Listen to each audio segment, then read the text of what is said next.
Aujourd'hui, à Info 7, en ce 10 octobre 2025. Élections municipales, les candidats sont connus. Journée porte ouverte de la Pique, Haute-Côte-Nord. Projet de restauration de la rivière Escoumins par l'Organisme des bassins versants Haute-Côte-Nord.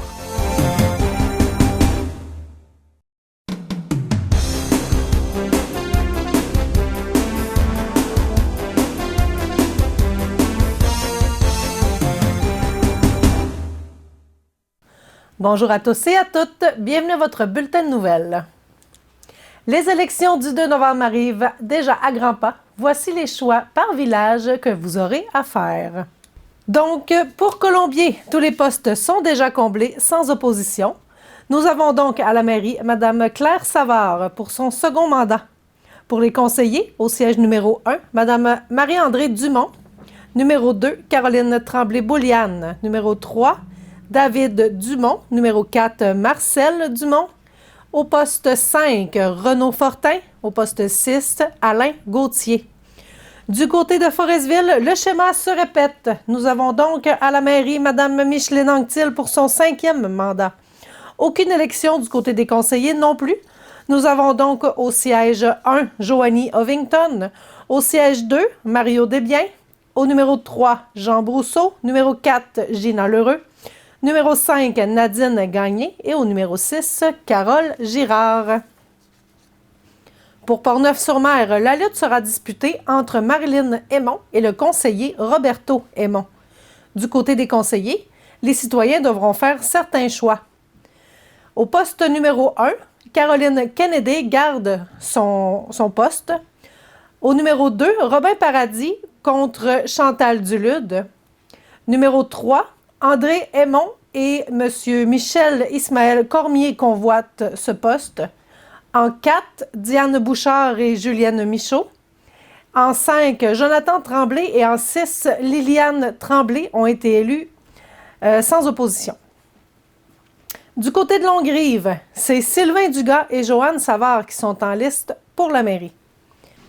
Du côté des conseillers, au siège 1, Maurice Girard. Au siège 2, Daisy Savard. Au siège 3, Christian Martel et Lison Bouchard. Au siège 4, le poste est convoité par Paulo Bouchard et Christian Tremblay. Au siège 5, Régent Tremblay. Et au siège 6, Justin Cloutier. Pour les Escoumins, tous les postes sont déjà comblés et sans opposition. Donc, M. André Desrosiers poursuit pour un 4e mandat. Pour les conseillers, au siège 1, Claude Imbeau. Siège 2, Luc Boucher. Au siège 3, Stéphanie Gagnon garde son poste. Au siège 4, Gaétan Gagnon fait de même. Au siège 5, Dorotée Letourneau aussi. Et au siège 6, Yvan Rochette. À Bergeronne, Mme Nathalie Ross convoite un 2e mandat, tandis que le conseiller Luc Gilbert lui fera la lutte. Du côté des conseillers, au siège 1, Martin Simard garde son poste. Jean-Sébastien Nault contre Hélène Simard au siège 2. Au siège 3, Christian Bernard Oyourou. Au siège 4, François Maltais contre François Anctil. Au siège 5, Hervé Gaudreau garde son poste. Et au siège 6, Alain Gauthier a été élu sans opposition. À Sacré-Cœur, Mme Lise Bouliane reste en poste à la mairie pour un nouveau mandat. Du côté des conseillers, les Sacré-Cœurois auront quelques choix à faire. Le siège 1 est convoité par Julie Labille et Pierre-Marc Bouliane.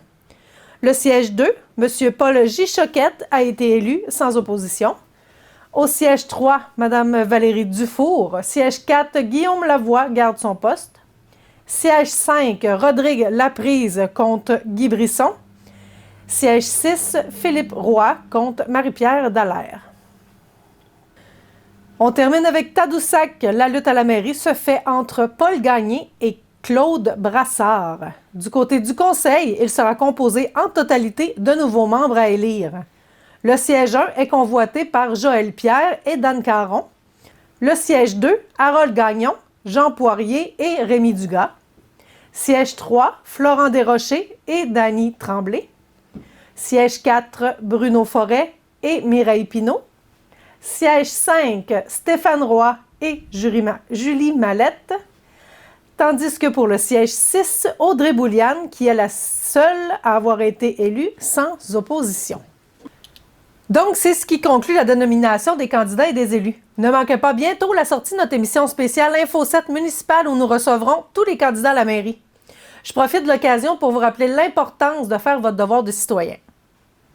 Mercredi 8 octobre dernier, l'Association pour la protection des intérêts des consommateurs de la Haute-Côte-Nord a tenu une journée porte ouverte au Danube bleu de Forestville afin de faire connaître les différents organismes présents. En tout, c'était environ une centaine de personnes qui se sont rendues sur place. La directrice générale de l'APIC Haute-Côte-Nord, Marie-France Imbeau, nous explique le but de cette journée. Bien, le but de cette journée que nous, on organise presque à chaque année, maintenant ça fait notre deuxième année, c'est pour faire connaître encore plus, beaucoup plus les organismes de la Haute-Côte-Nord. Comme l'an passé, on en avait 8. Cette année, on en a 15, incluant l'APIC Haute-Côte-Nord. Et c'est sûr que leur mission, des fois, on a toujours des petits rajouts à faire à chaque année, etc. Ça fait qu'écoute, les gens ils ont répondu très, très, très bien à notre invitation. Quels sont les organismes qu'on peut voir aujourd'hui? Les organismes, on va commencer par la FADOC de Forestville, le Cercle des fermières de Forestville, la FADOC aussi de Portneuf-sur-Mer. On a Expo Nature de Bergeronne. On a le Centre des femmes de Forestville, Amidel de Forestville. On a aussi le CINASM de 360 de Bécomo qui... Lors de nos réunions, ça a été une demande aussi qui voulait participer à nous. On a Action Chômage de Portneuf-sur-Mer, mais ils sont en région aussi. Et aussi la soupe populaire. On sait très bien que cette année, ça va être de l'ampleur à eux aussi, sans oublier aussi l'APIC Haute-Côte-Nord. Les travailleurs de rue aussi, bien sûr, qui sont ici. C'est ça, là, on est 15 organismes, là, oui. Qu'est-ce qu'il va y avoir au courant de la journée?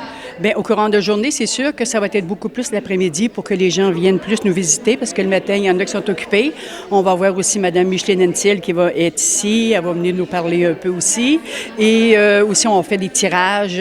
J'ai des tirages de Maxi chez Tradition, ici ou le Danube. Ils nous en ont donné aussi. Alors, c'est sûr, on fait participer les gens beaucoup plus. On a donné aussi des sacs de promotion à tous les organismes et on en a ici sur notre table. Et la discussion, beaucoup plus de convivialité envers tout le monde, là, etc. Oui, c'est bien. En tout, c'est 24 personnes représentant une quinzaine d'organismes qui étaient présents. Nous en avons rencontré quelques-uns pour connaître l'importance de cette journée. Aujourd'hui, moi, je suis ici pour représenter le regroupement des organismes communautaires et alternatifs en santé mentale de la Côte-Nord. On est 11 organismes qui sont membres du regroupement, qui couvrent toute la Côte-Nord, Bécomo, Manicouagan ou sinon Haute-Côte-Nord. Donc, c'est ça, je représente ces organismes-là aujourd'hui. Ben nous, chez Synapse 360, en fait, ce qu'on fait, c'est qu'on informe les gens, on sensibilise sur le TDAH et le syndrome de Gilles-Latourette. Donc, on démystifie, en fait, ces conditions-là qui ont beaucoup de ramifications. En fait, on connaît ça souvent, un peu dans la population, mais on ne connaît pas toutes les ramifications. Donc, on est là pour accompagner, en fait, les familles, les enfants, les intervenants aussi. Donc, on est là pour parler de nous, pour offrir nos services, savoir que, justement, on est présent si les gens ont des questions, si les gens veulent avoir de l'aide aussi, justement, aussi avec ça. Bien, dans le fond, c'est de faire bien connaître nos services parce que malgré le fait que ça fait 45 ans, mais bientôt qu'on existe à Forestville, il y a beaucoup de gens encore qui ne connaissent pas les services du centre. Je crois que vous avez des nouveaux services? Oui, exactement. Depuis quelques années maintenant, on est formé pour aider les femmes et jeunes femmes qui voudraient interrompre leur grossesse. Les centres de femmes de la grandeur de la Côte-Nord ont été formés dans ce cadre-là. Fait qu'on aide avant la prise de décision, après, pendant et après aussi, parce que même si on décide d'interrompre une grossesse, il y a quand même des enjeux qui découlent de cette décision-là. Dans notre centre aussi, il y a des tests de grossesse offerts gratuitement aux femmes, fait qu'elles peuvent venir dans les salles de bain, venir faire un test. Si elles veulent parler aux intervenantes qui sont là, ils sont les bienvenus. Puis elles peuvent décider aussi de repartir puis de revenir un peu plus tard à un autre moment. Il y a un nouveau service aussi qu'on va offrir Il est tout chaud, lui. Ça va être le tout nouveau, notre bébé qu'on fait. C'est que bientôt, on va avoir des heures d'ouverture le soir pour les femmes qui ont besoin d'un temps de répit. Dans toutes les conditions, elles peuvent avoir des difficultés à se loger ou quoi que ce soit. On va les accueillir avec une bonne soupe repas chaude. On a des lits de camp qui vont être disponibles aussi pour prendre un temps de repos, soit le soir ou pendant les heures d'ouverture du centre de femmes habituel. C'est important pour nous, c'est important que les gens connaissent nos services, que même si on dit, ben moi, du chômage, j'en fais plus, ben et tu peux avoir quelqu'un proche de toi qui en fait du chômage, qui a besoin, qui nous connaît pas, même si on est connu énormément parce qu'on fait de l'action politique, mais aussi on fait de l'action individuelle. On aide les gens individuellement. Là. Si tu es aux prises avec des délais d'attente trop longs, si tu es refusé à l'assurance-emploi, on peut t'accompagner dans ta révision administrative, même aller au tribunal avec toi là, si tu en as besoin, si tu veux te battre. On accompagne les gens individuellement et ce côté-là, on n'est pas vraiment connu pour ça. En fait, aujourd'hui, dans le fond, qu'est-ce que je fais, c'est que je suis venue éduquer la population sur ce qu'est le travail de rue, la réduction des méfaits, qu'est-ce qu'on peut offrir, en fait, aux 12-25 ans versus aux plus vieux. Donc, c'est ça. On essaye un peu de discuter, de voir de quelle façon on peut créer le filet de sécurité avec eux. Alors, on est ici sur nos 2 stands finalement, parce qu'on a 2 tables, afin de faire de la sensibilisation sur tout ce qu'est le monde marin et surtout spécifiquement le monde marin dans le Saint-Laurent. Donc nous, en tant qu'organisme, on parle des baleines, des requins, ainsi que les oiseaux, parce qu'on a une partie aussi qui s'appelle l'OOT, donc l'Observatoire des oiseaux de Tadoussac, qui fait partie d'Expo Nature. Donc on est ici pour faire de la sensibilisation sur ces différents organismes et essayer de vendre un peu plus aussi nos différents camps qu'on peut organiser, donc tout ce qui est camp baleine, camp oiseaux, etc. Et les différentes activités qu'on peut offrir pour le public, que ce soit privé, public ou tout simplement familial, de manière générale. Et histoire d'éduquer un peu plus les gens sur le monde marin, comment on peut le protéger, parce que tout ce qu'on connaît, finalement, on sera plus à même de le protéger et de prendre soin de notre Saint-Laurent et de nos différents mammifères qu'on connaît. Donc voilà. L'APIC Côte-Côte-Nord fête ses 10 ans. Madame Imbeau nous rappelle la pertinence d'un tel organisme pour répondre aux besoins grandissants de la population. Ça fait 10 ans, le 8 avril, que l'APIC Côte-Côte-Nord existe, qui a été fondée en 2015, ici directement à Forestville, par l'APIC Côte-Nord et la table des groupes populaires. Alors, c'est sûr que nous, ça a été tout un gros défi à préparer, à se trouver un endroit, etc. Mais les gens, c'est à la demande de tous les gens aussi. J'ai eu beaucoup d'appels. Comme au mois d'octobre, là, j'ai seulement 2 journées que j'ai rien. Alors, comme vous pouvez voir, il y a beaucoup de personnes qui sont en demande concernant la consommateur, le budget, les fraudes aussi, beaucoup. Oui, les cartes de crédit. Oui. Donc, on vous souhaite bonne continuation, bonne journée. Merci beaucoup, Mme Imbeau. Durant la semaine du 13 octobre, des travaux de déboisement seront amorcés près de la côte à Cossette, au niveau de la route forestière, marquant le coup d'envoi d'un vaste projet collectif de restauration de la rivière des Escoumins. Nous avons rencontré Catherine Aymon et Héloïse Gagné, chargées de projet à l'organisme des bassins versants Haute-Côte-Nord, pour en apprendre plus. Bonjour Catherine, bonjour Héloïse. Bonjour. Vous êtes ici aujourd'hui pour nous parler du projet collectif de restauration de la rivière Escoumins qui s'en vient bientôt, qui va débuter sous peu. Voulez-vous nous en parler un peu plus? Oui, je me lance. En fait, c'est un projet qui comment dire, ça fait longtemps qu'on le prépare, ça fait longtemps qu'on en parle aussi, peut-être plus, pas de façon publique, mais justement, c'est ça qu'on vient faire aujourd'hui.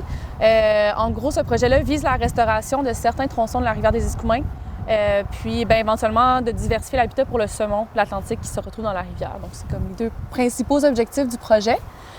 Puis on vient aussi annoncer que dès cet automne, il va y avoir des premiers travaux qui vont avoir cours, des travaux de déboisement là, dans le secteur de la côte à Cossette. Donc les utilisateurs du territoire connaissent le secteur. Là. Exactement. Puis Héloïse disait aussi que c'est un projet que ça fait longtemps qu'on travaille, c'est un projet collectif. En fait, il y a plein de personnes qui siègent autour de la table. On a des experts scientifiques, là, on a l'Université du Québec à Chicoutimi, on a WSP qui va faire les travaux. Puis on voulait que ce soit un projet qui s'inscrive dans la communauté. Donc on a consulté aussi des organisations là, qui utilisent le territoire. Donc il y a la communauté d'Espit qui fait partie là, de la table. On a la ZEC nordique, la ZEC Escoumins aussi là, qui en font partie, qui ont été consultés. Le CA de l'organisme des bassins versants a aussi été consulté. Il y a aussi la municipalité des Escoumins là, qui a été consultée. Donc, on peut se rappeler qu'il y a eu un long passé de foresterie aux Escoumins, sur la rivière des Escoumins, donc qui était une rivière de drave. Puis, à cause de ces activités d'exploitation-là, bien, la rivière a subi des impacts, là. Donc, elle a été, ce qu'on dit, linéarisée à certains endroits, donc rendue plus droite. Normalement, une rivière naturelle va suivre son cours de façon plus sinueuse, avoir des coudes, des méandres. Mais à certains endroits, bien, on a perdu un petit peu ces formes-là, cette diversité de formes-là, mais aussi la diversité de sédiments qui vient avec et d'habitat pour les poissons. Donc, l'idée, c'est de donner un peu son cours naturel à la rivière, là. Bien, pas un peu, c'est pas mal, c'est concrètement ça, c'est ça l'objectif. Puis on sait aussi que ça va avoir, des bénéfices pour la faune, mais aussi pour les habitants des Escoumins qui tiennent vraiment à cette rivière-là, finalement, qui est vraiment ancrée dans l'identité ici, puis dans la culture, dans les souvenirs.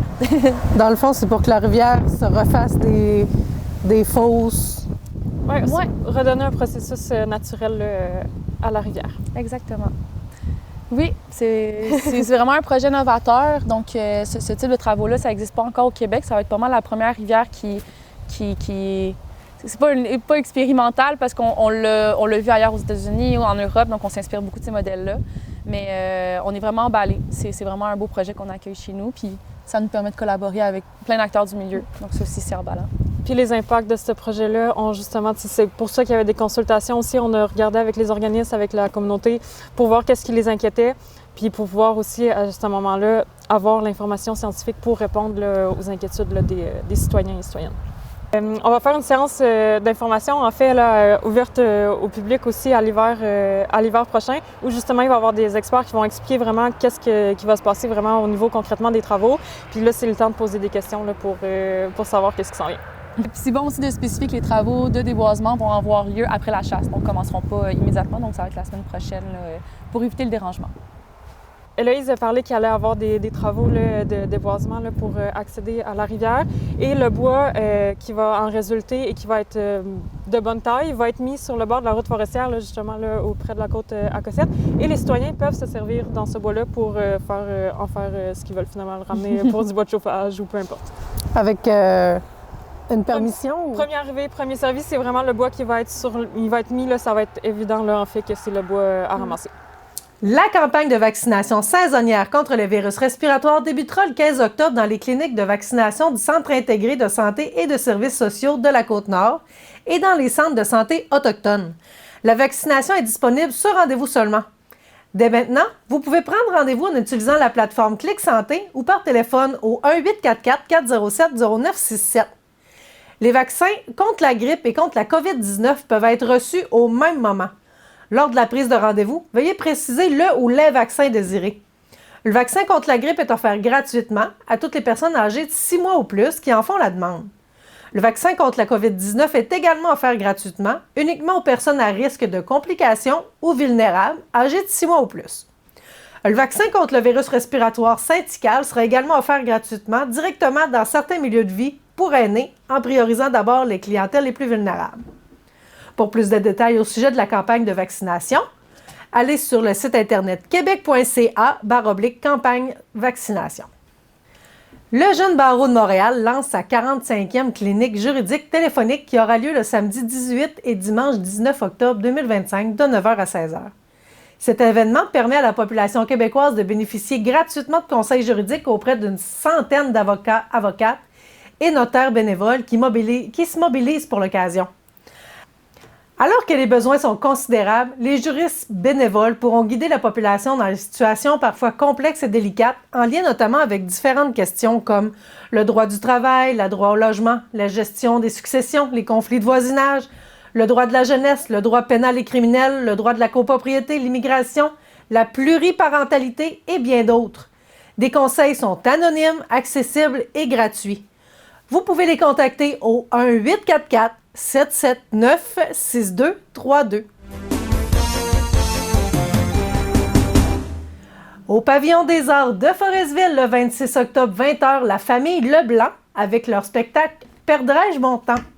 C'est à travers leur musique que la famille Leblanc vous amènera vers le Poitou, en France, où les Acadiens sont arrivés en tant que réfugiés au milieu du 18e siècle, puis en Louisiane et de retour sur la côte est du Canada dans une fête de cuisine acadienne. Cette famille joue une variété d'airs du 19e siècle inconnus d'autres nations celtiques telles que l'Irlande, la Bretagne et l'Écosse. Leur répertoire est profondément enraciné dans les traditions celtiques et acadiennes. Le groupe est composé de 3 filles jouant le concertina, le whistle et le violon. La maman chante également certaines des plus anciennes chansons et ballades acadiennes, accompagnées d'arrangements baroques, jazz et traditionnels au piano par le père de la famille.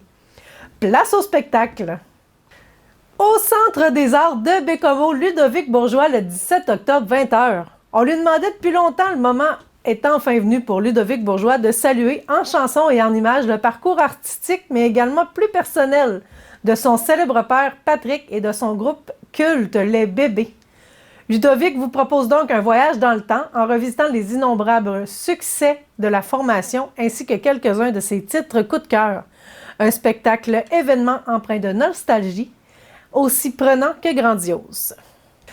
Je vous rappelle notre bingo de ce dimanche 19h qui vous offre 2850 $ en prix. Les carnets 6 faces au coût de 13 $ et les bonanza à 3 $ sont en vente aux endroits habituels. Pour voir ou revoir notre bulletin de nouvelles, une émission, une capsule ou une entrevue, c'est au www.tvr7.net que ça se passe. L'équipe TVR7 vous remercie de nous suivre et on se retrouve la semaine prochaine pour un autre bulletin de nouvelles sur nos ondes.